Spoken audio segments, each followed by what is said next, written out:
നമസ്കാരം. Raf talk ഫുട്ബോളിലേക്ക് അവർക്കും സ്വാഗതം. നെയ്മർ ജൂനിയർ ഇന്നലെ ഗ്രൗണ്ടിലേക്ക് ഇറങ്ങി പ്രാക്ടീസ് നടത്തിയില്ല. വിത്തൗട്ട് ബോൾ ആദ്യം പ്രാക്ടീസ് നടത്തിയ താരം പിന്നെ വിത്ത് ബോൾ കൊണ്ട് ലൈറ്റ് എക്സസൈസുകളും ചെയ്തു. നമ്മൾ ഇന്നലെ അദ്ദേഹം വിത്തൗട്ട് ബോൾ ഗ്രൗണ്ടിലേക്ക് ഇറങ്ങിയപ്പോൾ തന്നെ ആ വിവരം നിങ്ങളിലേക്ക് എത്തിച്ചിട്ടുണ്ടായിരുന്നു. ഇതിപ്പോൾ നീണ്ട ദിവസങ്ങൾക്ക് ശേഷം, കഴിഞ്ഞ മെയ് 17 ശേഷം ആദ്യമായിട്ടാണ് അദ്ദേഹം ഗ്രൗണ്ടിൽ ഇറങ്ങി പ്രാക്ടീസ് ചെയ്യുന്നത്. അപ്പോൾ വിത്ത് ബോൾ ലൈറ്റ് വർക്കൊക്കെ ചെയ്തു. അപ്പോൾ ആരാധകരുടെ ചോദ്യം വീണ്ടും ഉയരുകയാണ്, അടുത്ത മത്സരം ഹെയ്ത്തിക്കെതിരെ നെയ്മർ ജൂനിയർ കളിക്കില്ലേ? കാര്യങ്ങൾ ഓക്കെ അല്ലേ? അദ്ദേഹം ബോൾ കൊണ്ടൊക്കെ ട്രെയിനിങ് തുടങ്ങിയല്ലോ. അപ്പോൾ നമ്മൾ ബ്രസീലിയൻ മാധ്യമങ്ങൾ ഇതുമായി ബന്ധപ്പെട്ട് നൽകുന്ന വിവരം നോക്കിയാണ്. നെയ്മറുടെ കാര്യത്തിൽ എന്ത് സംഭവിക്കും എന്നുള്ളതാണ് എല്ലാവരും ഉറ്റുനോക്കുന്നത്. ബാക്ക് ഫ്രം ഇഞ്ചുറി എന്ന് പറഞ്ഞുകൊണ്ട് ESPN ബ്രസീൽ റിപ്പോർട്ട് ചെയ്യുന്നു. നെയ്മർ കളിക്കളത്തിലേക്ക് ഇറങ്ങിയിട്ടുണ്ട്. പക്ഷേ അദ്ദേഹം അടുത്ത മത്സരം കളിക്കുമോ എന്നുള്ളതാണ് പ്രധാനപ്പെട്ട ചോദ്യം. അതിനെക്കുറിച്ചുള്ള ഉത്തരം നമ്മൾ പരിശോധിക്കുന്നു. അത് നമ്മൾ അറിയേണ്ടത്, നെയ്മർ ജൂനിയറുടെ ട്രാൻസിഷൻ ഫേസാണിത്. അദ്ദേഹം മെയ് 17 പരിക്ക് പറ്റി. അതിനുശേഷം മെയ് 27 ബ്രസീലിയൻ ദേശീയ ടീമിനോടൊപ്പം ജോയിൻ ചെയ്തു. പക്ഷേ ഇതുവരെ അദ്ദേഹം ഫിസിയോതെറാപ്പിയും മറ്റ് ജിം വർക്കും ഒക്കെ ആയിട്ട് മുന്നോട്ട് പോയിരുന്നതാണ്.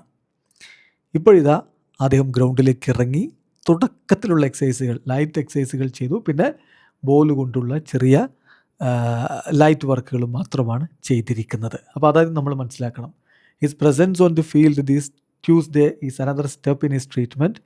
He hasn't played since May 17th while still playing for Santos, which makes his presence in Friday's 19th match, Fridays അതായത് 19th അടുത്ത 19-ാം തീയതിയുള്ള മത്സരം, match against Haiti in Philadelphia for the second round of the world cup unlikely. അതാണ്, അന്ന് പരിക്ക് പറ്റി പുറത്തു പോയതിനു ശേഷം പിന്നെ അദ്ദേഹം ഒരു കളിയും കളിച്ചിട്ടില്ല. ഇപ്പം 19-ാം തീയതി നടക്കുന്ന മത്സരം, നമുക്ക് പക്ഷേ അത് ഇന്ത്യൻ സമയം പറയുമ്പോൾ 20-ാം തീയതി രാവിലെയാണ്. ആ മത്സരത്തിൽ നെയ്മർ ജൂനിയർ കളിക്കാനുള്ള സാധ്യത അൺലൈക്ലിയാണ്, സാധ്യത കുറവാണ്, സാധ്യതയില്ല എന്ന് തന്നെയാണ് ഇപ്പോൾ ESPN ബ്രസീൽ റിപ്പോർട്ട് ചെയ്യുന്നത്. അപ്പോൾ ഈ വിഷയത്തിൽ കോച്ചിങ് സ്റ്റാഫിൻ്റെ ഐഡിയ എന്താണെന്ന് വെച്ചാൽ, മാക്സിമം കോഷ്യസ് ആയിട്ട് നിൽക്കുക, നെയ്മറുടെ കാര്യത്തിൽ വളരെ ശ്രദ്ധയോടുകൂടി കാര്യങ്ങൾ കൈകാര്യം ചെയ്യുക. അങ്ങനെ അദ്ദേഹം 100% ആയെങ്കിലും മാത്രം അദ്ദേഹത്തെ കൊണ്ട് മറ്റ് ആക്ടിവിറ്റീസുകൾ ചെയ്യിക്കുക, എന്നിട്ട് അദ്ദേഹത്തെ കളിക്കളത്തിലേക്ക് വിടുക. വീണ്ടും ഈ പരിക്ക് ആവർത്തിക്കുന്നൊരു സ്ഥിതി ഉണ്ടാവരുത്. നോക്കൗട്ട് സ്റ്റേജിലേക്ക് നെയ്മർ വളരെ ഇമ്പോർട്ടൻ്റ് ആണ്. അപ്പോൾ അതിന് അദ്ദേഹത്തെ തയ്യാറാക്കുക എന്നുള്ളതാണ് ഇപ്പോൾ ലക്ഷ്യം വെക്കുന്നത് എന്ന് തന്നെയാണ് വീണ്ടും ESPN ബ്രസീലൊക്കെ റിപ്പോർട്ട് ചെയ്യുന്നത്. ഏതായാലും കാര്യം വളരെ വ്യക്തമാണ്. നെയ്മർ ജൂനിയർ നല്ല രൂപത്തിൽ പ്രോഗ്രസ് ചെയ്ത് വരുന്നുണ്ട്.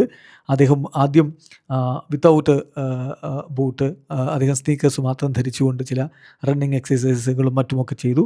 ആഫ്റ്റർ ദാറ്റ് അദ്ദേഹം ക്ലീറ്റ്സൊക്കെ അണിഞ്ഞുകൊണ്ട് ഗ്രൗണ്ടിലേക്ക് ഇറങ്ങി വിത്ത് ബോൾ വർക്കും ചെയ്തിട്ടുണ്ട്. സോ ഇന്ന് കൂടുതൽ വർക്കുകൾ ഉണ്ടാവും.